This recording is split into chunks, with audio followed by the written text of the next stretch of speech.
नमस्कार मित्रों, सभी को नमस्कार। आज जो मैं ये वीडियो बना रहा हूँ ये इसलिए बना रहा हूँ कि जो भी विपश्यना सेंटर जाने की सोच रहे हैं या जाना चाहते हैं उन सभी के लिए ये वीडियो है। क्योंकि आप विपश्यना जाना चाहते हैं बहुत अच्छी बात है, लेकिन आपको कुछ बातों का अच्छे से ध्यान रखना ही पड़ेगा, नहीं तो आप अपना और उनका दोनों का समय व्यर्थ करेंगे। क्योंकि इस बार जब मैं सेकंड टाइम मैं अभी विपश्यना सेंटर गया था हमारे जयपुर में, और मैंने वहाँ पे बहुत सारी चीज़ें ऐसी देखी जो नहीं होनी चाहिए, जो स्ट्रिक्टली मना है, फिर भी वहाँ पर होती ही हैं। तो प्लीज़ आप जो भी जाएं या जाना चाहते हो तो पहले इन चीज़ों का ध्यान रखें। आप इन चीज़ों का पालन कर सकते हैं तो आप बिंदास जाएं, नहीं तो आप ना जाएं। तो क्या बातें हैं वो जो, चलिए स्टार्ट करते हैं। पहली बात तो देखिए, वहाँ पे स्ट्रिक्टली आपको मना किया जाता है कि आप आर्य मौन का पालन करेंगे। आप किसी को देखेंगे भी नहीं, बात करना तो बहुत दूर की बात है, और सभी लोग वहाँ पे मौन नहीं रह पाते हैं। तो अगर आप मौन नहीं रह पाते हैं तो प्लीज़ आप मत जाइए। आप पहले घर पे प्रैक्टिस करिए थोड़ा। एकदम से 10 दिन आप मौन रहें कठिन है, बहुत कठिन है, आसान नहीं है। लेकिन अगर आप नहीं पालन कर सकते तो मत जाइए, आपको कोई बेनिफिट नहीं मिलेगा। अगर आप वहाँ के रूल्स फॉलो नहीं करेंगे, अगर आप अपने साथ ईमानदार नहीं रहेंगे, तो फिर आपको विपश्यना का लाभ कतई नहीं मिलेगा, मिल भी नहीं सकता। क्योंकि विपश्यना एक पवित्र विद्या है परमात्मा की, जिससे आप स्वयं को जानते हैं। और अगर आप वहाँ के शील का पालन ही नहीं करेंगे तो आप कभी भी अपने आप को नहीं जान सकते। दूसरी बात ये है कि अभी जैसे मैं आपको बता दूं, विपश्यना का मतलब वो आपको सच्चे धर्म से परिचित करवाते हैं। तो जैसे गुरु जी के प्रवचन होते हैं, उनमें वो बहुत सारी चीज़ें बोलते हैं, जैसे कर्मकांड और ऐसी चीज़ें उनको लेकर। ये चीज़ मैं आपके साथ इसलिए शेयर कर रहा हूँ क्योंकि अभी मैं जब आपके शिविर में मैं गया था, सेकंड शिविर था ये मेरा, तो वहाँ पे जैसे मैं फर्स्ट डे गया था, तो अब फर्स्ट डे जाते हैं तो हम नॉर्मली जैसे जल्दी चले जाते हैं तो लोगों से मिल लेते हैं, थोड़ी बात बात हो जाती है, तो दोस्त आपके बन जाते हैं। तो मेरे भी फ्रेंड्स बन गए थे। तो जब शिविर चालू हो गया तो उसके कुछ जैसे चौथे दिन और तीसरे दिन वहाँ पे जैसे कुछ लोगों के रूम में आवाज़ आ रही थी, तो मैंने देखा कि वहाँ आवाज़ आ रही है। तो जब मैंने अंदर जाके देखा तो एक लड़का बहुत ज़्यादा परेशान था। किस बात को लेकर परेशान था कि पहले मैं आपको ये बता दूं कि मैं वहाँ पर बिल्कुल मौन था, लेकिन मुझे ऐसा लगा जब वो लोग बात कर रहे थे और मैं उनके रूम में देखा और मेरे को लगा कि यहाँ जाना चाहिए, तो मैंने जब देखा अंदर जाकर तो वो लड़का रो रहा था वहाँ जाके, बहुत उदास था, बहुत डिप्रेस था, वो जा रहा था वहाँ से छोड़ के। तो मैं जब अंदर गया तो मैंने उसको पूछा कि क्या प्रॉब्लम है, क्या हुआ है। मैंने पहले उसकी बात सुनी, मैंने अपना मौन नहीं तोड़ा। उसके बाद मुझे ऐसा लगा कि बोलना बहुत ज़रूरी है, क्योंकि इसका आना व्यर्थ हो जाएगा। तब मैंने परमात्मा से माफ़ी मांग के कि मैंने कहा कि मुझे 5 मिनट बोलना ही पड़ेगा, यहाँ पर मुझे बोलना ज़रूरी है। तो मैंने अपना शील भंग किया वहाँ पे थोड़ी देर, क्योंकि वहाँ ज़रूरत थी। अदरवाइज़ मुझे कोई शौक़ नहीं था अपना शील भंग करने का। लेकिन वहाँ पर किसी के भलाई की बात थी, जो कि हमें गुरुजी वहाँ पर समझाते हैं कि जब तुम्हें बहुत ज़्यादा ज़रूरत पड़े तो आपको करना पड़ सकता है। मतलब वहाँ पर आप कर सकते हैं। वही काम मैंने किया, जिसमें मेरा कोई स्वार्थ नहीं था कि मुझे बोलने का मन कर रहा हो। ये तो बात ऐसी थी कि वो ये कह रहे थे कि गुरुजी रोज़, पहले दिन मैंने बर्दाश्त कर लिया, दूसरे दिन मैंने बर्दाश्त कर लिया, मेरे पापा पंडित हैं और वो रोज़ पूजा करते हैं और पूरे ये कर्म कांड करते हैं, और गुरुजी ऐसे कर्म कांड ऐसे बोल रहे हैं, तो ये हमारी आस्था को ठेस पहुंच रही है, ऐसा नहीं बोलना चाहिए। जबकि हमें पहले ही आने से पहले स्ट्रिक्टली बता दिया जाता है कि प्लीज़ आप 10 दिन अपनी हर चीज़ को बाहर ही छोड़ कर आएँ, क्योंकि ये एक शुद्ध धर्म है। विपश्यना एक साफ और शुद्ध धर्म है, जिसमें किसी का किसी से कोई लेना देना नहीं है। ये एकदम मतलब इस चीज़ के बारे में तो आप क्या कहोगे? एकदम साफ और शुद्ध धर्म है, इसके बारे में तो कुछ कहा ही नहीं जा सकता। ये तो आपको आपसे परिचित कराने की एक विद्या है।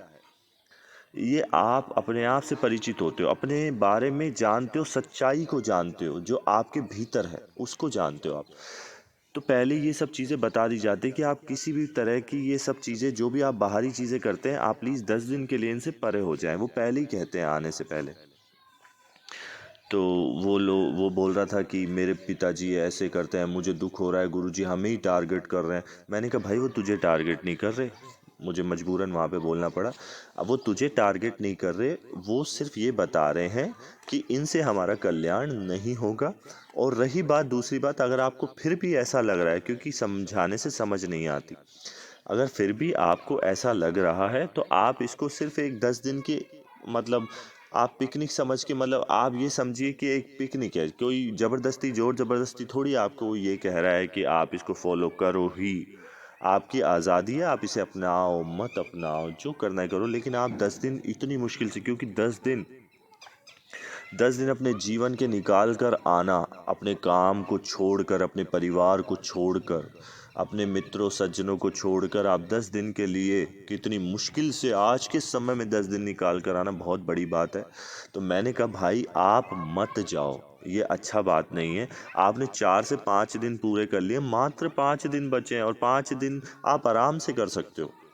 वो रोने लगा बहुत तेज और मेरे को गले लग गया। कहते भाई आप इतना अच्छे हो, आप इतने अच्छे से समझा रहे हो। मैंने कहा भाई 5 दिन की बात है, अगर आपको गुरुजी की बात बर्दाश्त नहीं हो रही है, वैसे तो वो इतना अच्छा समझा रहे हैं, और अगर आपको फिर भी नहीं हो रही तो आप उनको एक पिक्चर की तरह लो।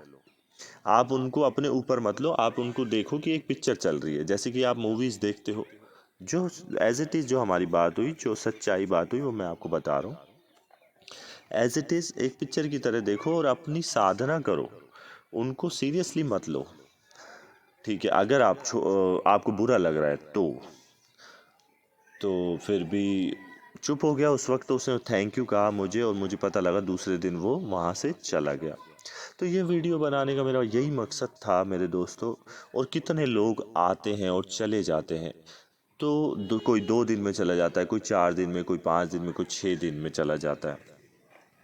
तो ऐसे अपना समय दूसरे का, उन वहाँ पे आपकी जगह, अगर आप लोग, मैं इसलिए ये वीडियो बनाया कि अगर आप ये सब चीज़ें पालन नहीं कर सकते तो प्लीज़ वहाँ मत जाइएगा, क्योंकि आपकी जगह कोई और जाएगा जिसको ज़्यादा ज़रूरत होगी, जो ज़्यादा सीरियस होगा, आपकी जगह वो जाएगा। तो अगर आप वास्तव में विपश्यना को लेकर सीरियस है, अपनी लाइफ में बदलाव लाना चाहते हैं, अपनी ज़िंदगी को लेकर सीरियस है, कुछ बदलना चाहते हैं, कुछ सीखना चाहते हैं, तो ही विपश्यना में जाना। तो ही जाना।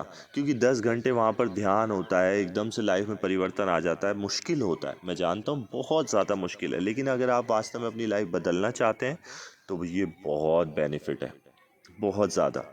आपकी ज़िंदगी बदल के भी रख सकता है अगर आप सीरियस होंगे तो। नहीं तो आप 50 शिविर भी कर लें, कोई फ़ायदा नहीं। अगर आप सीरियस होंगे तो एक शिविर भी काम कर जाएगा। एक शिविर भी आपकी ज़िंदगी को बदल के रख देगा, पूरी तरह से बदल के रख देगा, इतनी अच्छी विद्या है।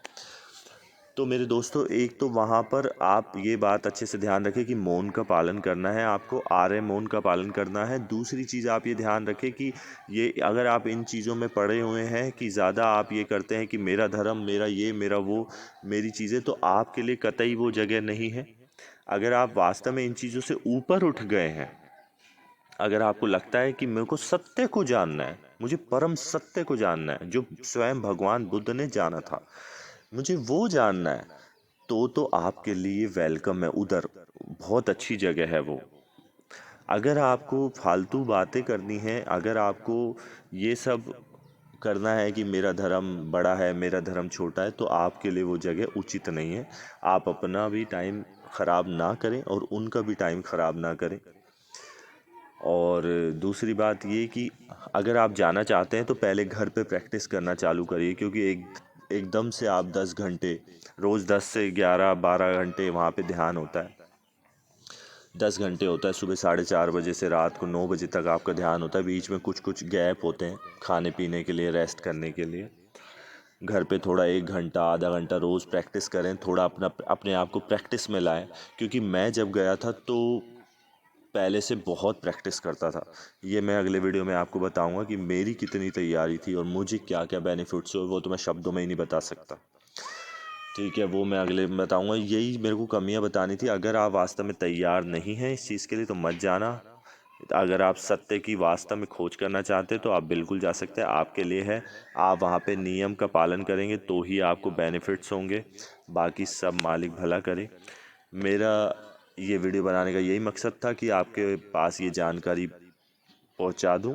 अगर आपको कोई भी बात मेरी बुरी लगी हो, कोई भी मेरे से ऐसा चीज़ हो, तो मैं उसके लिए क्षमा चाहता हूँ। मेरा मकसद किसी को भी ठेस पहुंचाना नहीं है, किसी को भी नहीं। सब मस्त रहें, खुश रहें, मालिक सबका भला करे, सब पर दया बनाए रखे। सबको नमस्कार, सबको प्रणाम, धन्यवाद। Thank you very much.